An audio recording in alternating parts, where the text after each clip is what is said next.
यहाँ पे कोई सियासी जमात हुकूमत कर नहीं रही। यहाँ तो एक माफिया है जिसका नाम है जरदारी माफिया, वो गॉडफादर बन के बैठा हुआ है। 2023 के इलेक्शन में इंशाल्लाह पाकिस्तान तहरीक इंसाफ सिंध में हुकूमत आपको बना के दिखाएगी। जरदारी हमारे पे से जान छुड़ाएगी। बिस्मिल्लाहिर्रहमानिर्रहीम, अस्सलाम वालेकुम। आप देख रहे हैं program news night with Aniqa Nisar. नाज़रीन, पाकिस्तान के सबसे बड़े शहर कराची के अहवाल पिछले 2 महीने से आप सबके सामने हैं। कराची के अंदर पिछले 2 महीने के अंदर 16 अफराद अपनी जान की बाजी खो चुके हैं। वहाँ चोरों का, डाकुओं का, कातिलों का राज है। 3800 मोबाइल चोरी किए जा चुके हैं कराची से। जनवरी 1 से लेकर फरवरी 20 तक 20 गाड़ियां छीनी जा चुकी हैं और 670 के करीब मोटरसाइकिलें गायब की जा चुकी हैं। और कराची के अंदर अब ऐसा लगता है कि चोरों, डाकुओं, लुटेरों का राज है और हुकूमत नाम की वहां कोई चीज नहीं है। ऐसी सूरत हाल के अंदर कराची का क्या बनने लगा है? कराची से जरा बढ़ के चलते हैं सिंध के ऊपर। सिंध के अंदर पाकिस्तान पीपल्स पार्टी का इख्तदार बड़े अरसे से चला आ रहा है, लेकिन सिंध के अर्बन साइड के बिलखुसूस बासियों को सिंध हुकूमत से बहुत सारी नाराजगियां हैं, बहुत सारी शिकायत हैं। उन शिकायत के बारे में भी बात करेंगे और पाकिस्तान तहरीक इंसाफ और सिंध के सदर पीटीआई के अली जैदी साहब का एक बड़ा लंबा प्लान भी है इस हवाले से, उसके बारे में भी जानेंगे। और फिर आएंगे विफाकी सियासत के हवाले से कि पाकिस्तान तहरीक इंसाफ ने जो जो वादे किए वो वादे वो वफा कर पाई या नहीं कर पाई। बहुत सारे सवालात हैं, वो तमाम सवालात मैं रखूंगी अली जैदी साहब के सामने, जो कि विफाकी वजीर भी हैं मैरी टाइम अफेयर्स के और पाकिस्तान तहरीक इंसाफ के बड़े सरगर्म और सीनियर रहनुमा भी है। बहुत शुक्रिया अली जैदी साहब, आपने ज्वाइन किया। It's a pleasure having you today in the show. Ali Zaidi साहब, स्टार्टिंग फ्रॉम अभी कुछ हफ्ते पहले, 2 हफ्ते पहले आपके वालिद मोहतरम की वफात हुई थी। उसके ऊपर प्लीज़ हमारी तरफ से, मेरी तरफ से, मेरी टीम की तरफ से, मेरे चैनल की तरफ से कंडोलेंस एक्सेप्ट करिएगा। यकीनन बड़ा मुश्किल लम्हा होता है ये लॉस। आपका बड़ा शुक्रिया और आपने कंडोलेंस की, उसका भी बड़ा शुक्रिया। बड़ा मुश्किल वक्त होता है, अब बड़ा मुश्किल वक्त है।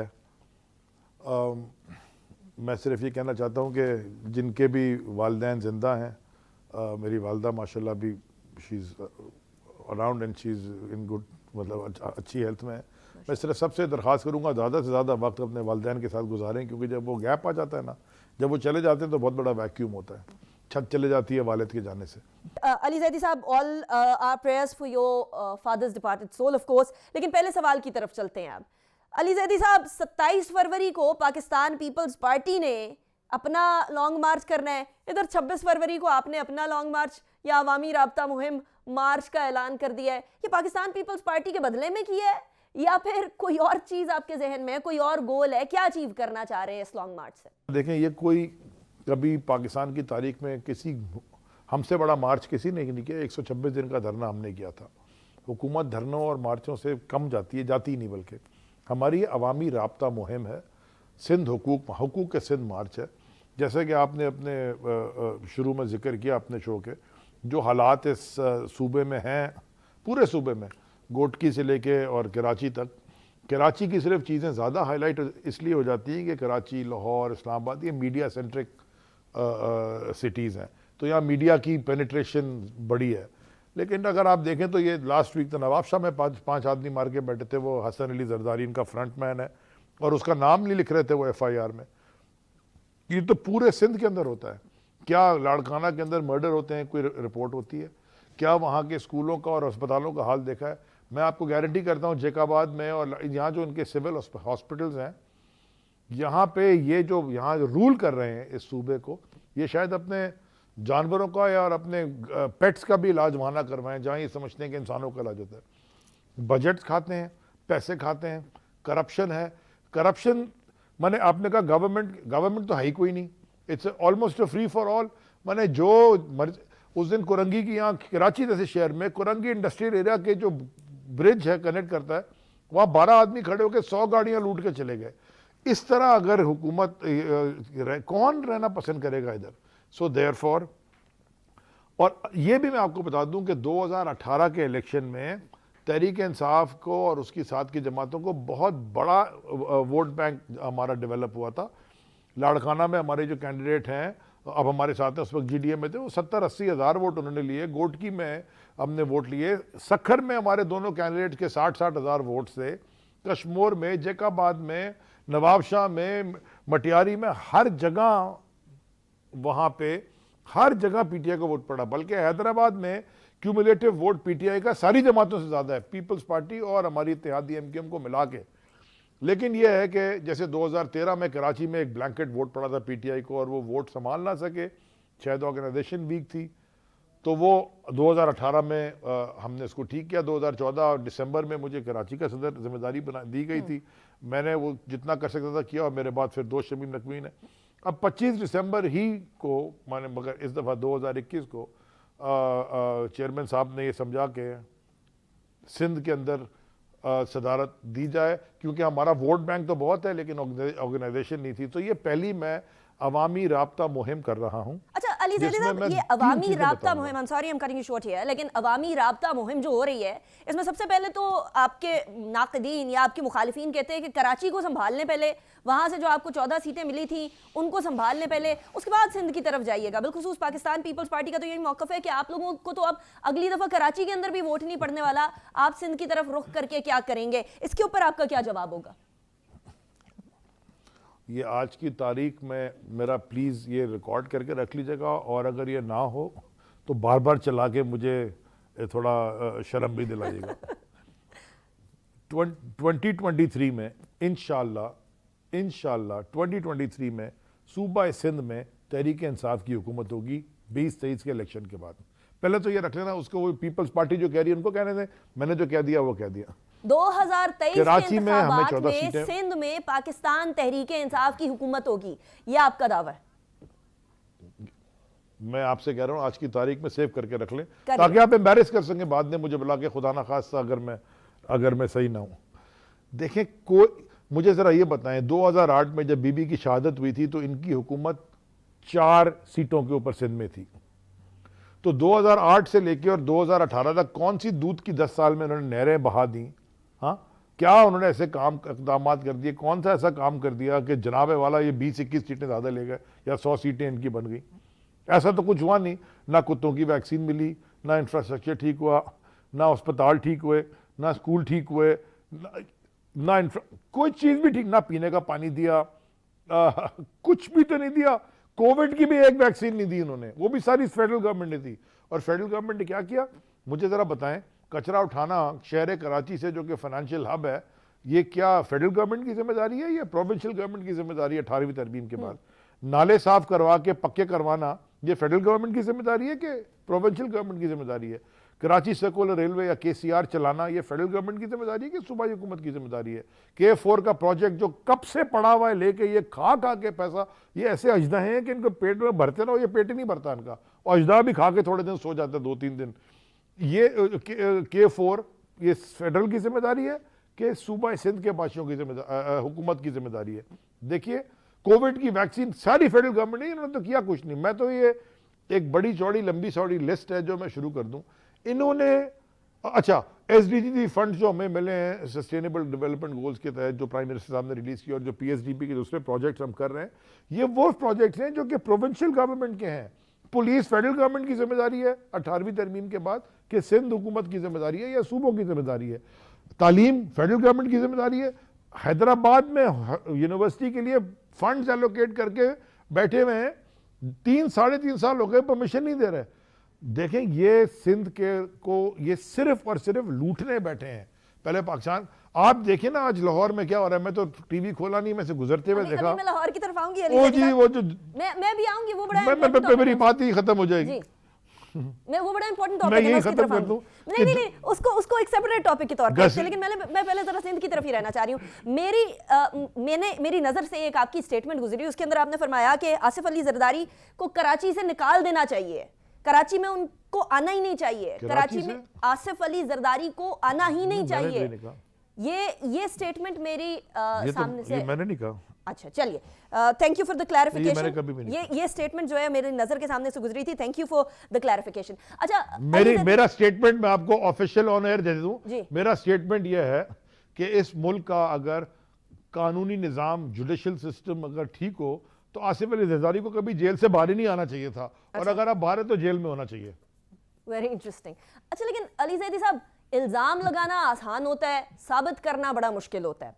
आप लोग हमेशा से करप्शन के खिलाफ आवाज बुलंद करके हुकूमत में आए हैं। पिछले इलेक्शंस आप लोगों ने करप्शन के खिलाफ नारा लगाकर ही जीते, और उसके बाद फिर आपने इख्तदार संभाला। लेकिन इख्तदार संभाले हुए काफ़ी अरसा हो गया, आप अभी भी फरमा रहे हैं कि लूटमार हो रही है सिंध के अंदर।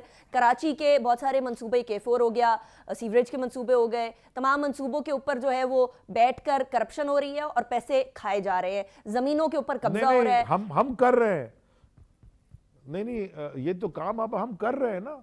K4 फेडरल गवर्नमेंट कर रही है, लेकिन उससे पहले पैसे खाते रहे ना। That is exactly what you saying.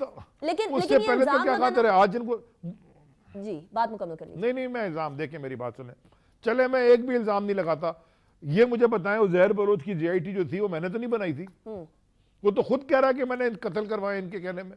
ये बताएं जो ओमनी ग्रुप की JIT बनी है, जिसमें हर ये जो केसेस बने हैं, और ये जो जिसके ये पता नहीं अमरूद वाला और पता नहीं ठेले वाला बेचारे के अकाउंटों से, ये खुद आसिफ जरदारी एक टीवी चैनल के ऊपर क्या कह रहे हैं कि जिनके अकाउंट से निकले उनसे पूछें। अरे वो अकाउंट में गए किधर से? 15-20 हज़ार रुपए की तनख्वाह वाले के वो 50 करोड़ रुपए निकल रहे हैं जनाब, और जा रहे हैं आपके पास से, आप पूछ रहे हैं उससे पूछे। आपसे पूछ रहा हूं आपको क्यों मिले, क्या आपने जमीन, उसके पास क्या था?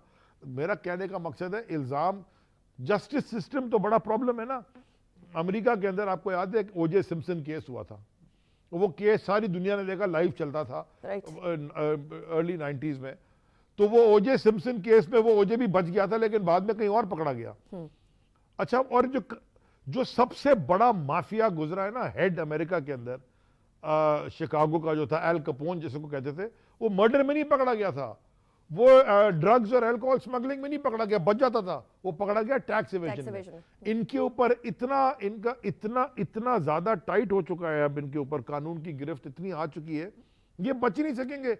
इसीलिए तो ये जो आप कह रही थी, इसीलिए तो बैठे हैं लाहौर में, ये और क्या करें एक दूसरे को, ये तो गालियां देते एक दूसरे को। पहले भी मिले, फिर गालियां दी, फिर अलग हो गए, फिर मिले, अब ये क्यों बैठे हैं? इसलिए कि गिरफ्त मजबूत हो चुकी है। लॉ इन्फोर्समेंट के पास जो शवाहिद मौजूद है, बच कोई नहीं सकते। वो मकसूद चपरासी का कोई समझा ही नहीं सकता, किसी के पास कोई अकल में नोबडी कैन एक्सप्लेन, कोई समझ नहीं सकता कि ये 400 करोड़ रुपए एक चपरासी के अकाउंट में, जिसको 25,000 रुपए तनख्वाह मिलती थी रमजान शुगर के, कैसे मिले?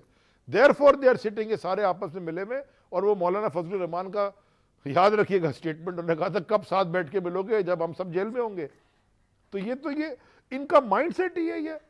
ये तो अब मैं आपको बता दूं वहां क्या हो रहा है, मैं आपको बताता हूं। ये ब्रेकिंग न्यूज आप चलो, मैं बता देता हूं जो मेरी सोर्सेज हैं।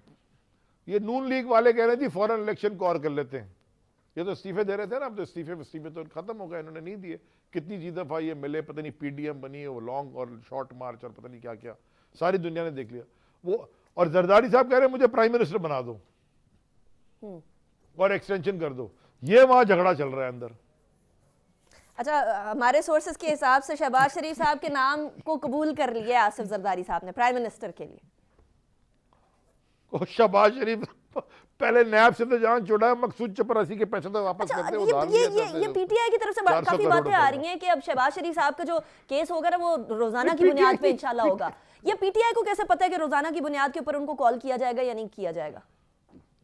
नहीं, हम पुश कर रहे हैं लॉ एनफोर्समेंट को और जुडिशियल प्रोसेस को कि आप करें पुश इसको। हम कह रहे हैं उनको कि करें ना, रोज जैसे आपने पनामा चलाएं तो सही, अब फिर उसको आप इक्विट कर दीजिएगा। अगर बता दे वो कि जी मेरे पैसे थे और टैक्स भरेगा उस पर, फिर इसका मतलब क्या है?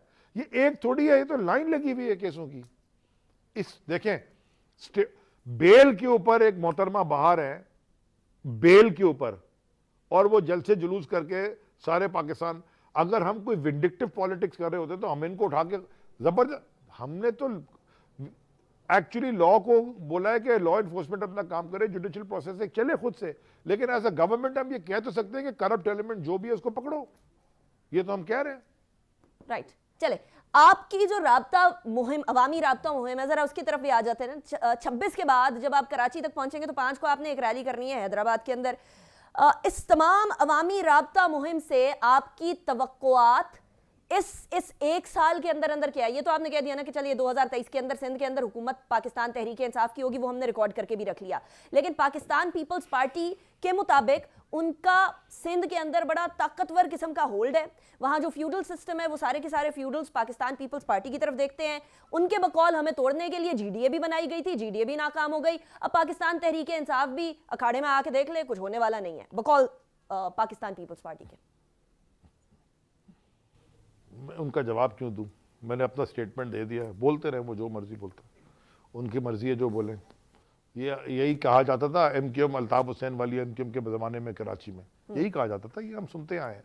यही कहा जाता था इमरान खान साहब को जब से पॉलिटिक्स शुरू की उन्होंने। मैं तो शुरू में नहीं था, 3-4 साल बाद लेट आया था, मतलब 99-2000 से था। लेकिन यही कहा जाता था कि नवाज शरीफ को कैसे तोड़ोगे, केपीके में कभी एक दफ़ा हुकूमत करने के बाद दोबारा मैंडेट नहीं मिला। ये बातें तो हम सुनते आए हैं, इनके कहने से क्या होता है? ये बोलते रहे और 2023 के अंदर पाकिस्तान तहरीक इंसाफ गवर्नमेंट बनाएगी सिंध के अंदर। This is a very important statement from फिर मैं चलाऊंगी। फिर आप भी इंशाल्लाह वापस कराची मूव होंगी। चलिए, अभी कराची में भी बात करनी है हमने। बड़ा अफसोस होता है एक कॉस्मोपॉलिटन को इस तरह की सूरत हाल में देखकर। लेकिन ब्रेक की तरफ चलते हैं, ब्रेक के बाद वापस आएंगे, उसके बाद फिर बात करेंगे ऑपोजिशन एक बड़ी प्लान्ड किस्म की मूवमेंट चला रही है गवर्नमेंट के हवाले से, और मुलाकातें भी चल रही हैं, बड़े अरसे से चल रही हैं, पिछले 2 हफ्ते से मुलाकातें चल रही हैं। और मज़े की बात यह कि इत्तेहादियों से भी मुलाकातें चल रही हैं और कुछ लेन देन की बात भी चल रही है। इसके बारे में बात करेंगे एक ब्रेक के बाद।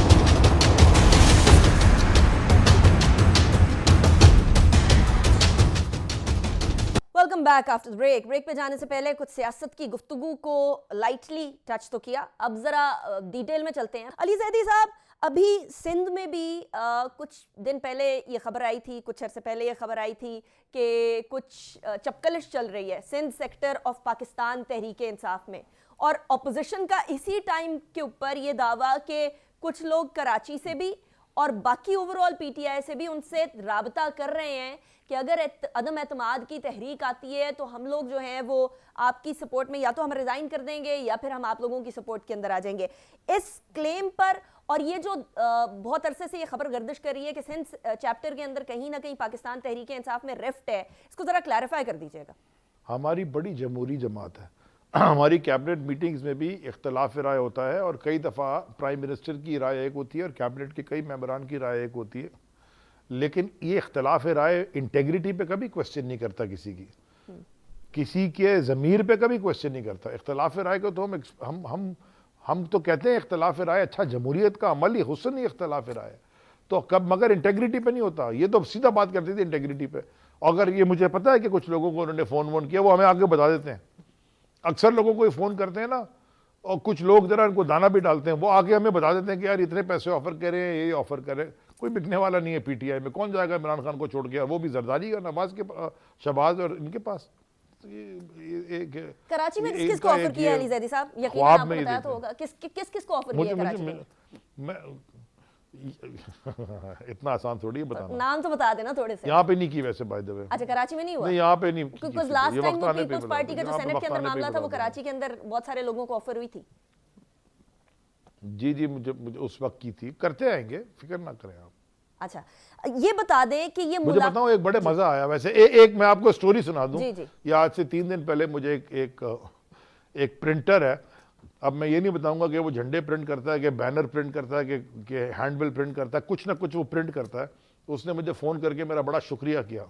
उसने कहा साहब आप भी मार्च में निकल गए हैं तो मैं आपका, लेकिन आपने सवाल पूछा कि आपने अभी तक मेरे पास बड़े बड़े वो बिल प्रिंटर्स के लिए नहीं भेजे। मैंने कहा हम भेज देंगे, हमारे लोग जो वो काम करें। लेकिन कहते सर आपको बड़ा शुक्रिया, जब से आपने मार्च का ऐलान किया उन्होंने भी ऐलान किया, और ये दबा के पैसे हमें दे रहे हैं और दबा के खूब प्रिंटिंग हो रही है, तो हमारे ही पैसे लुटे हुए, हम चले कमा के ही वापस ले लें।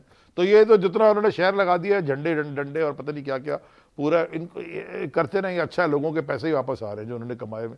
मैंने कहा महंगे रेटों पे देना उनको, ताकि तुम्हारी कोई ज्यादा कमाई हो जाए। कहा सर आप फिक्र ना करें, आपके झंडे, आपके जो बैनर्स हैं वो सारे तैयार हैं अली जैदी साहब? जी जितना हम कर सकते थे जी, हम एक जमहूरी, जो हमारे डोनर्स हैं जो देना चाहते हैं वो हम कर लेंगे। हम आवाम की ताकत पे आते हैं। ये जुनून, और हमेशा खान साहब ने कहा है ये पैसे और जुनून की जंग है, और जुनून हमेशा जीत जाता है आखिर में। अच्छा चलिए मुझे बता दें फिर ये मुलाकातें किस सिलसिले में हो रही हैं? बिलखुसूस अभी पिछले 3-3.5 साल के अंदर कभी ऐसा तो नहीं हुआ कि आप लोगों के इत्तेहादियों के साथ बैठकर ये बातें करने लगे हों, या आप लोगों के इत्तेहादी जो हैं बड़े खुले आप लोगों से इख्तलाफ कर रहे हो? अभी पैका के कानून साजी जो ऑर्डिनेंस की तरमीम थी उसके ऊपर भी आपके इत्तेहादियों ने, अमीन उल हक साहब ने बड़ी खुल के आप लोगों की मुखालफत की। तो इत्तेहादियों से मुलाकातें करना, इसके बावजूद कि मोहन्नस इलाही साहब ने भरी महफिल के अंदर कह दिया था कि हम आपके साथ हैं, उसके बावजूद भी मुलाकातें हो रही हैं और इत्तेहादी वेलकम भी कर रहे हैं, क्या हो रहा है अली जैदी साहब? There is something wrong. देखिए मुलाकात करने देना, मुलाकात ये भी बड़ा अच्छा होता है कि कई इत्तेहादी हमारे मुलाकात करके इनका माइंड रीड करके आके हमें बता देते हैं। मतलब ये तो बहुत सारी चीज़ें हो सकती है ना, मुलाकात तो किसी से भी होती है। मुलाकात करने में क्या है, मुलाकात करें। ये तो आपको पूरा यकीन है आपके इत्तेहादियों में से कोई नहीं मैं पहले दिन से सुन 3.5 साल से हम सुन रहे हैं कि जी आज गए और कल गए। वो 3.5 साल तो गुजर गए, अगले 18 महीने भी गुजर जाएंगे, और उसके बाद अगले 60 महीने भी इमरान खान इस मुल्क के वजीर आज़म होंगे इंशाअल्लाह। अच्छा अगर यही दावा पाकिस्तान मुस्लिम लीग नून इक्तदार में होते हुए करती तो आप लोग ये ना कहते कि धांधली हो गई? उनके ऊपर करप्शन के केसेस थे, हमारे पे तो नहीं है। वो लोग उन लोगों के मुताबिक अवाम को बेवकूफ ना समझें। अवाम को ये मैं बता दूं, अगर ये बहुत बड़ी गलती करेंगे अगर उन्होंने, अगर चले एक हाइपोथेटिकल सिचुएशन की बात कर लेते हैं, हाइपोथेटिकल, तो अगर आज उन्होंने समझे कुछ करके अगर ऐसी कर ली और हुकूमत खुदा ना खासा ऐसे है तक होराइजन पे भी नहीं है, मैं तो हाइपोथेटिकल बात कर रहा हूं, खान साहब ने 2/3 मेजोरिटी पे आ जाना है। अगर ये तहरीक अदम एतमाद ले आते हैं और कामयाब कर लेते हैं, हाँ ये 2/3 मेजोरिटी पे आ जाएंगे, आप फिक्र ना करें।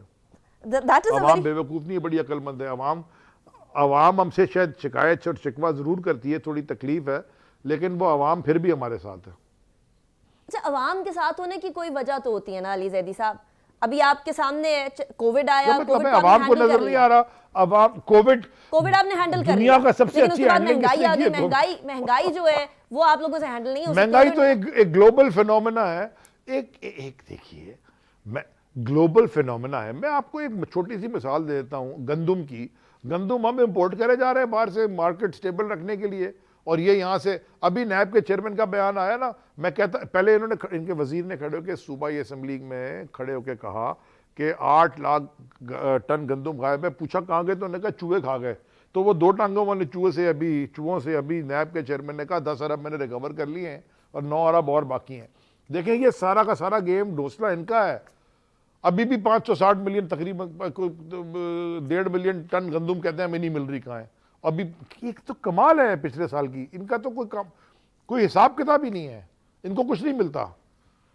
अच्छा ये बता दें, मगर इनसे सबको 5 साल मुकम्मल होने से पहले पैसे इनसे सबको मिल जाएंगे। 5 साल पीटीआई के मुकम्मल होने से पहले एहतसाब का वादा, कम से कम वो वादा कि हम लोग इनको जो है वो इनके कैफिर किरदार तक पहुंचाएंगे, वो पूरा हो सकेगा या वो नहीं हो सकेगा पूरा? इंशाअल्लाह जी। अब जुडिशियल प्रोसेस तो चल रहा है ना, अब जुडिशियल प्रोसेस में तो हम इंटरफेयर नहीं करते ना। हम ये तो नहीं है कि जजों को फोन करके बोलें जो ये करते आए, ये तो हम नहीं करते। चले तो आपको पता है, आपके पास रिकॉर्डिंग्स भी हैं मेरे ख्याल में, आपने कहा शो भी किया इस पर। मैं उसके बारे में पूरी आवाम को ही पता है, लेकिन मैं ब्रेक की तरफ जाऊंगी। अभी ब्रेक के बाद वापस आएंगे, फिर कराची के बारे में बात करनी है। अली जैदी साहब, पाकिस्तान तहरीक इंसाफ को बड़े वोटों से कराची ने जितवाया और फिर उम्मीदें भी वाबस्ता किए हुए हैं, लेकिन कराची के जो हालात हैं वो सबके सामने है। क्या कर सकते हैं? वफाकी हुकूमत और सूबाई हुकूमत के अंदर भी कोऑर्डिनेशन हो सकती है या नहीं हो सकती? और बिलखुसूस कराची के लॉ एंड ऑर्डर की सूरत हाल जो पिछले 2 महीने के अंदर बहुत ही अबतर चली गई है, उसके बारे में क्या करेंगे, एक ब्रेक के बाद बात करेंगे।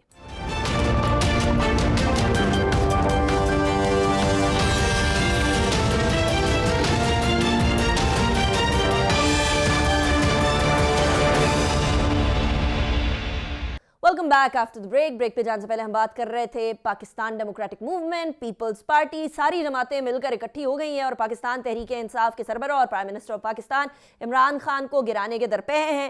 हुकूमत जाती है नहीं जाती, इमरान खान साहब को भेजना है घर, इसके ऊपर तो एडमेंट है। लेकिन दूसरी तरफ ज़रा हम सिंध के वापस चलते हैं कराची कैपिटल में, और कराची के अंदर पिछले 2 महीने के अंदर जो सिचुएशन रही है, इस हद तक अमनो अमान की सूरत हाल अबतर हो गई है, जो कि किसी ज़माने में बहुत बेहतर हो गई थी। 2 महीने के अंदर इतनी वारदातें हुई हैं कि अब कराची के बासी तंग आ गए हैं और सवाल करने लगे हैं। और ऐसी सिचुएशन में अली जैदी साहब, जो कराची में अभी सूरत हाल है, कोई भी इन्वेस्टमेंट आना, कोई भी बिजनेस थ्राइव करना, किसी शख्स की जान माल महफूज होना, वो तो बिल्कुल ही आउट ऑफ द क्वेश्चन हो गया है।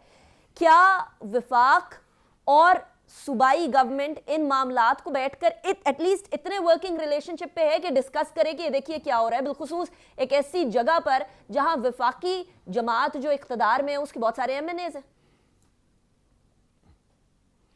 कराची सिंध का हिस्सा है और सिंध पाकिस्तान का हिस्सा है।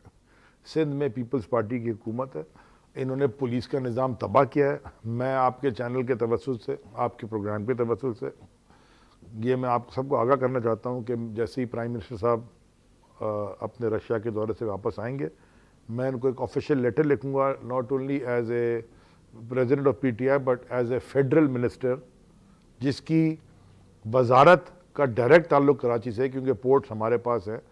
मैं उनको एक ख़त लिखूँगा दरख्वास्त में कि जी कराची को दोबारा कोई कानून से बात करें, रेंजर्स की डिप्लॉयमेंट ज़रूरी है वरना ये हाथ से चला जाएगा, बिकॉज इन्होंने सारा सिस्टम करप्ट कर दिया है।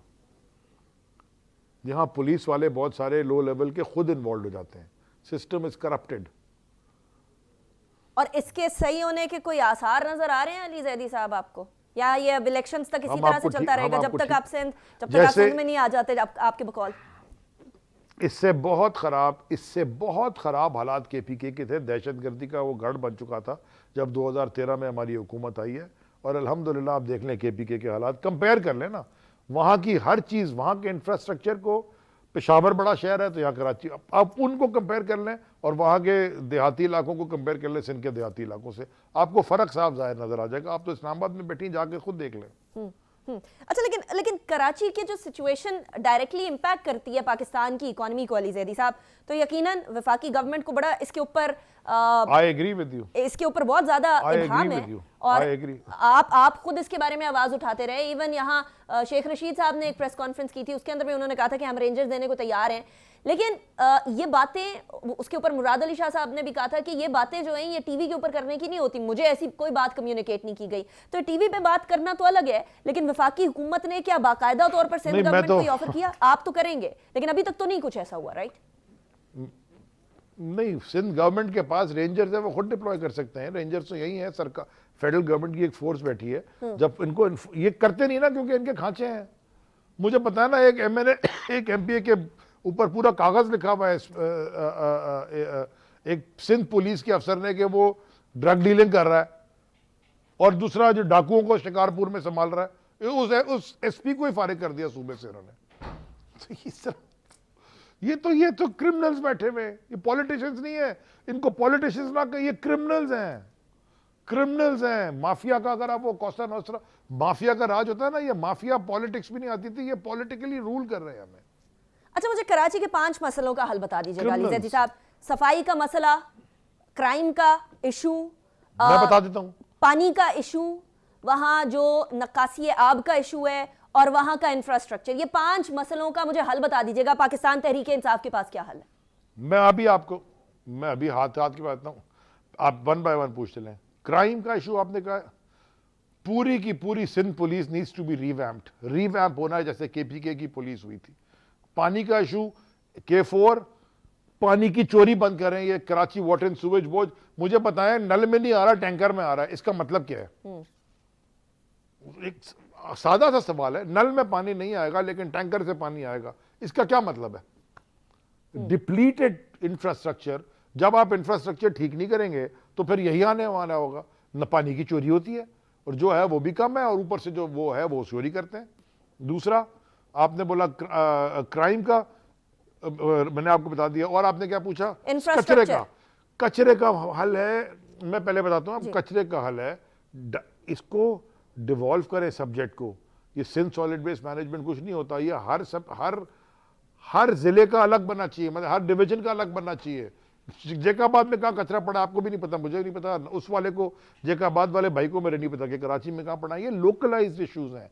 18वीं तरमीम ये लेके आए और 18वीं तरमीम के बाद लोकलाइज करने के बजाय सारा सेंटर में सीएम हाउस में कंट्रोल करके बैठ गए। डिवॉल्व करें, ये प्रोविंशियल इश्यूज हैं और ये लोकल गवर्नमेंट के इश्यूज हैं। तो लोकल गवर्नमेंट को तो हैंडल करने का एक तरीका इलेक्शन कराएं। लोकल गवर्नमेंट की जो लेके आए तरमीम वो भी बिल्कुल ही वाहियात, सारे के सारे पावर्स खुद रखे हुए, सारा शहर हर जमात सरापा एहतजाज इनके ऊपर रही है। ये चाहते ही नहीं ठीक करना। इसका हल ये है कि इनको फारिग कर दें बस, उसके बाद जो भी आएगा इनसे बेहतर होगा। और इंफ्रास्ट्रक्चर का, और हम तो बहुत बेहतर होंगे इंशाल्लाह जब आ रहे हैं। Karachi needs a massive master plan जो कि बहुत जगह बना हुआ है। Karachi needs to go high instead of expanding.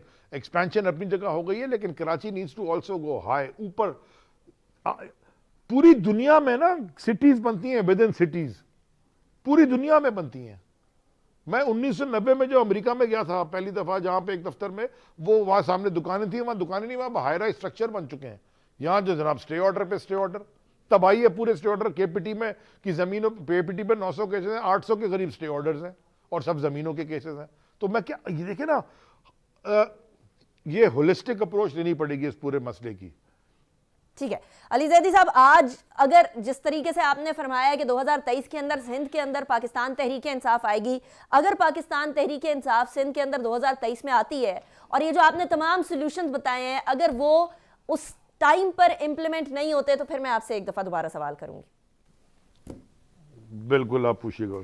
Right, बहुत शुक्रिया अली जैदी साहब for joining me in the show today. It was a pleasure having you. तमाम सवालों के जवाब देने का भी बहुत शुक्रिया। नाज़रीन, पाकिस्तान तहरीक इंसाफ एक तरफ तो सूबाई सतह के ऊपर बड़ी मुतहरिक नज़र आ रही है अली जैदी साहब की सिंध की सदारत के अंडर, लेकिन वफाक के अंदर बहुत सारे मसलों में घिर रही है, जो कि अभी अली जैदी साहब कह रहे हैं कि कुछ है नहीं, कोई मसला नहीं है बकौल अली जैदी के।